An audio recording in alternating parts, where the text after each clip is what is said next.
شیخ ابو علی سینا۔ ایک بزرگ ولی اللہ نے شیخ ابو علی سینا سے فرمایا کہ آپ نے علوم عقلیہ اور فلسفے میں اپنی ساری عمر برباد کر دی، آخر آپ کو اس سے کیا حاصل ہوا؟ شیخ ابو علی سینا نے فرمایا کہ دن میں مجھے ایک ایسی گھڑی کا علم ہے کہ اس وقت لوہا آٹے کی طرح نرم ہو جاتا ہے۔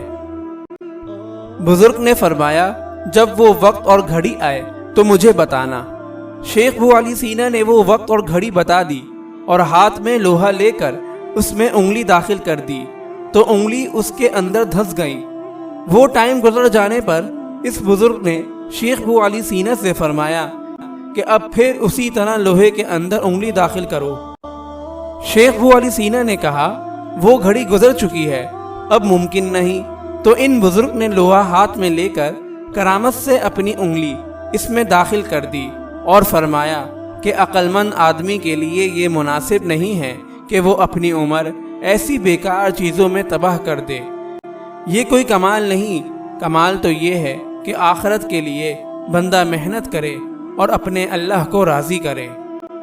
شیخ ابو علی سینا اس سے بہت متاثر ہوئے اور ان کی زندگی میں تبدیلی آ گئی۔